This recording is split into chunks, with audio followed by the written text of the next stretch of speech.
নমস্কার বন্ধুরা, welcome to ইউনিকন। তো আজকে খেলা ছিল মোহনবাগানের সঙ্গে এফসি গোয়ার, কিন্তু হলো কি, মোহনবাগানকে নিয়ে খেলে দিল এফসি গোয়া। অ্যাকচুয়ালি জুয়ান ফের্নান্দোর মোহনবাগান সাইডকে নিয়ে কিন্তু মনোলো মার্কুয়েজের সাইড খেললো বললে ভুল হবে, ছেলে খেলা করলো। পারফেক্ট মনোলো মার্কুয়েজের ফুটবল এফসি গোয়া নিজেদের যেমন নর্মাল ফুটবল খেলে থাকে সেই ফুটবল খেলে বেরিয়ে গেল। জুয়ান ফের্নান্দোর ট্যাকটিক্স গেল মাথার উপর দিয়ে, এবং যেটা এক্সপেক্টেড রেজাল্ট সেটাই হয়েছে, 4-1 হয়েছে। যেই 4-1-এর যে একটা মোহনবাগানের দিকে দেখা যাচ্ছে, ওটা একটা ইন্ডিভিজুয়াল ব্রিলিয়ান্স, অসাধারণ একটা গোল, যেটা দিমিত্রি পেত্রাতোস ফ্রিকিক থেকে করলো। মানে আলাদাই গোল, ওই গোলটা তো আলাদাই গোল ছিল, বাট ওই গোলটা ছাড়া মোহনবাগানের জন্য বলার মতো কিচ্ছু ছিল না। টিমেরা ম্যাচ হারে না সেটা নয়, জেতা হারা খেলারই অংশ, বাট যেভাবে হারছে, জুয়ানের যে ট্যাকটিক্স আমরা দেখলাম, মানে বুঝতেই পারলাম না যে সেটা অ্যাকচুয়ালি কি ছিল। আবার রে স্পোর্টসের দেখলাম রিপোর্ট বলছে নাকি ম্যাচের আগে কামিংস আর সাদিকুর মধ্যে নাকি ঝামেলা হয়েছে। তো কি নিয়ে ঝামেলা হয়েছে আমি তো জানি না সেটা, বাট তার মানে টিমের মধ্যেও বন্ডিং ঠিকঠাক নেই, এবং তার সাথে কোচের এরকম অসাধারণ লেভেলের স্ট্র্যাটেজি জানি না। বাট এই টাইপের ম্যাচ হারার পর মনে হয় না যে জুয়ান ফের্নান্দো খুব বেশি দিন আর কন্টিনিউ করবে। সে জুয়ান যতই ম্যাচের পর বলুক যে এই কার্ড আছে, এই ইঞ্জুরি আছে, এই আছে সেই আছে, বাট কোনো এক্সকিউজই যথেষ্ট না এই টাইপের ম্যাচ হারার জন্য। মোহনবাগান এফসি গোয়ার বক্সে টাচ করেছে বল কবার, আমার তো মনে হচ্ছে না যে 1-2বারের বেশি করেছে বলে। 3টে স্ট্রাইকার তুমি নামিয়ে দিয়েছো, সেই স্ট্রাইকারদের বল সাপ্লাই দেবার মতো প্লেয়ার নেই। মোহনবাগানের কাছে অবশ্যই ডিফেন্ডার কম ছিল, 3 ডিফেন্সে যাবার কথা আমরা ম্যাচ প্রিভিউতে আলোচনা করছিলাম যে 3 ডিফেন্সে যাওয়া যেতে পারে। জুয়ান 3 ডিফেন্সে গেছিল, বাট এই ডিফেন্স লাইন নিয়ে এফসি গোয়ার এগেনস্টে মানে ব্র্যান্ডন হ্যামিলকে মাঝখানে রেখে left centre back Sumit Rathi, right centre back Deepak Tangri, এবং তোমার সুভাশিস বোস খেলছে লেফট উইং ব্যাক, যার মেন কাজটা হচ্ছে অ্যাটাককে সাহায্য করা। মানে তোমার ডিফেন্সের যেখানে এই অবস্থা, সেখানে সুভাশিসের মতো একটা এক্সপিরিয়েন্স ডিফেন্ডারকে ডিফেন্সে ইউজ না করে মেনলি তাকে অ্যাটাকিং কাজে ইউজ করা হচ্ছে। মানে এটা কি ধরনের ট্যাকটিক্স আমি বুঝলাম না। দীপক তাংড়িকে দেখেছো যখন থার্ড গোলটা নোয়া সাদাই করলো, নোয়ার সামনে কিরকম জগিং করছিল।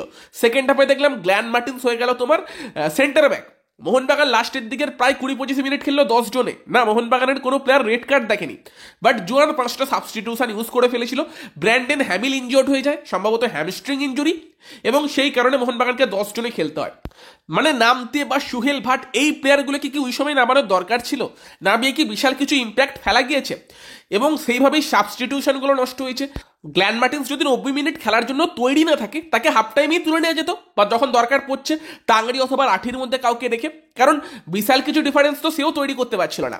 এবং সেই হিসেবে কিন্তু টোটালি ফেলিওর, মানে জুয়ান ফের্নান্দোর দিক থেকে টোটালি ট্যাকটিক্যাল ফেলিওর। এবং মনোলো মার্কুয়েস, যাকে বারবারই বলে আসছিস যে আইএসএল এর one of the best coach, ISL এ যারা কোচিং করাচ্ছে, যেভাবে জুনিয়র প্লেয়ারদের নিয়ে কাজ করে, যেভাবে ট্যাকটিক্স সাজায়, এবং সে তো এই ধরনের আর কি ট্যাকটিক্যাল ফেলিওর যদি উল্টো দিক থেকে হয় তার জন্য তো অনেক ইজি হয়ে গেছিল। গোয়া একটা ইজি ম্যাচ খেলেছে। অ্যাকচুয়ালি প্রথম যে গোলটা গোয়া করলো, তারপর থেকে দেখে মনে হয়নি যে মোহনবাগান সত্যি কামব্যাক করতে পারবে। আর গোটা 90 মিনিটস ধরে মোহনবাগান সেই ফুটবলটা খেলেও নে। মোহনবাগান কাকে মিস করছে, যাকে মিস করছে সে উল্টো দিকে টিমটার হয়ে খেলছিল, এবং ম্যান অফ দ্য ম্যাচও নিয়ে গেল কার্ল ম্যাকিউক।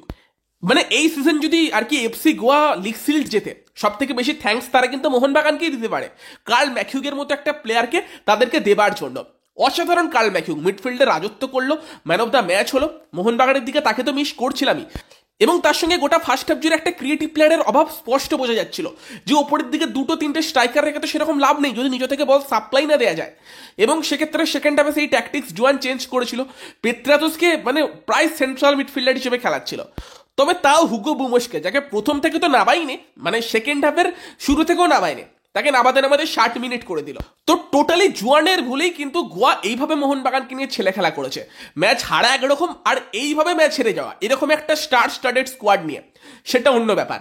এবং তার সঙ্গে সঙ্গে যদি আমরা ম্যাচের ব্যাপারে কথা বলি, ফার্স্টেই এফসি গোয়া পেনাল্টি পেয়ে যায়, যেটা মানে দুজনেরই হাই বুট ছিল, মানভীর সিং এবং তার সঙ্গে তোমার ওডেই ওনা ইন্ডিয়া। বাট তারপর কিন্তু মনভীরের হাতে বল লাগে, এবং সেক্ষেত্রে পেনাল্টি সিদ্ধান্ত দেয়, সেখান থেকে এফসি গোয়া গোল করে। নোয়া সাদাই ফার্স্ট গোলটা করে, সেকেন্ড গোলটা করে একটা ইনজিওর্ড ভিক্টর রড্রিগেজ, যাকে গ্ল্যান মার্টিন্স ইনজিওর্ড তো করে দিয়েছিল, বাট সেই ইনজিওর্ড পা নিয়েই সে গোল করে গেল।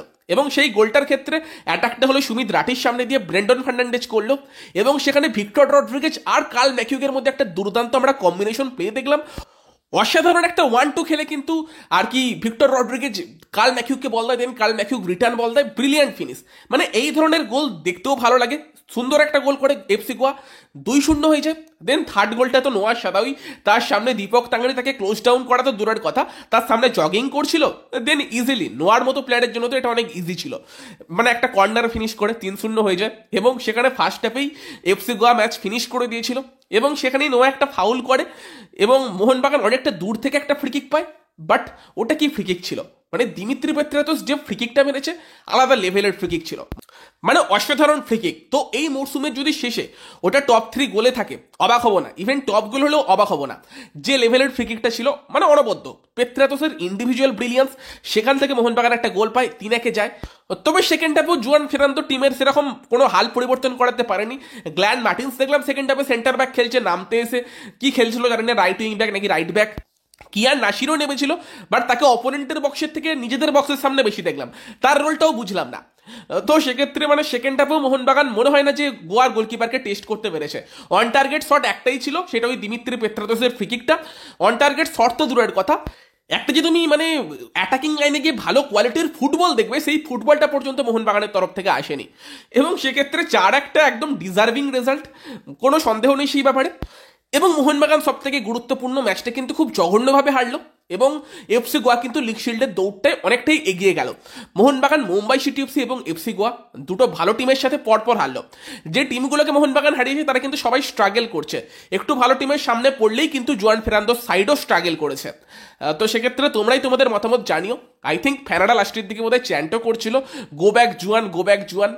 তো এই শীতের রাত্রে যারা দলকে সাপোর্ট করতে যাচ্ছে তারা এই টাইপের ফুটবল অবশ্যই দেখতে চাইবে না। ইভেন লাস্টে 4-1 করে দেয় অনুরোধ থাপা। আগের দিনও সে ফাউল করেছিল গ্রেগ স্টুয়ার্টকে, রাহুল কুমার গুপ্তা তার কেটে গিয়েছিল বলে উল্টো দিকে গ্রেগ স্টুয়ার্টকে সে লাল কার্ড দেখিয়ে তুলে দিয়েছিল। বাট এদিন কিন্তু অনুরোধ থাপা সেভিয়ার গামাকে ফাউল করে পেনাল্টি পায় এফসি গোয়া, 4-1 করে দেয় কার্লোস মার্টিনেজ। 4-1 ম্যাচ শেষ হয়। এবং রেফারিং নিয়ে বলতে গেলে রেফারি বড় কোনো ব্লান্ডার তো করেনি, বাট ভারতীয় রেফারিদের মধ্যে কনসিস্টেন্সি নেই, যে জিনিসটা বলতে হবে। যেমন মানভীরের যে প্রথমে হ্যান্ডবলটা হলো, যেটা থেকে আর কি এফসি গোয়া পেনাল্টি পেলো, সেটা নিয়ে সন্দেহ নেই। বাট কালকে এর থেকেও অনেক ক্লিয়ার হ্যান্ডবল কিন্তু ইস্ট বেঙ্গলকে পেনাল্টি দেওয়া হয়নি। দেন পাওলো রেট্রেস সে পুরো স্টার্টস আপ চ্যালেঞ্জ কিন্তু অনিরুদ্ধ থাপাকে করেছিল, যেটা কিন্তু আবারও অনিরুদ্ধ থাপাকে ভালো রকম ইনজিওর্ড করে দিতে পারতো। ওই টাইপের চ্যালেঞ্জের জন্য রেড কার্ড কিন্তু হয়, মানে এর থেকেও অনেক মানে ইজি চ্যালেঞ্জে কিন্তু আগের দিন আশিস রায় রেড কার্ড দেখেছে। তো এই জন্যই বলছিলাম ইন্ডিয়ান রেফারিদের মধ্যে কনসিস্টেন্সি নেই, কোন রেফারি কোন সিদ্ধান্ত দেবে তাদের মধ্যে কোনো ঠিক নেই। তবে অবশ্যই কোনো রেফারিং খারাপ সিদ্ধান্তের ইম্প্যাক্ট আজকের ম্যাচে পড়েনি, এবং এফসি গোয়া অনেক বেটার টিম হিসেবেই ম্যাচ জিতেছে। এবং জুয়ান ফেরান্দো জঘন্য লেভেলের ট্যাকটিক্সে মোহনবাগানকে হারিয়ে একটা গুরুত্বপূর্ণ সময়ে এসে অনেকটাই পিছিয়ে পড়েছে। নেক্সট ম্যাচ কেরালার এগেনস্টে, সেটাও একটা টাফ ম্যাচ হতে পারে। বাট মোহনবাগানের খেলা নিয়ে তোমাদের কি বক্তব্য? অ্যাকচুয়ালি আজকের খেলা নিয়ে বলার মতো তো কিছুই নেই নেগেটিভ কথাবার্তা ছাড়া। তাও কমেন্টে জানিও জুয়ান ফেরান্দোকে নিয়ে তোমাদের বক্তব্য, কমেন্টে জানিও। ভিডিওটা ভালো লাগলে ভিডিওটাকে লাইক শেয়ার করে দিও। আমাদের চ্যানেলে প্রথমবার এলে আমাদের চ্যানেলটিকে সাবস্ক্রাইব করে নিও। তো চলো গাইস, এই ভিডিওতে এই পর্যন্তই। Bye bye.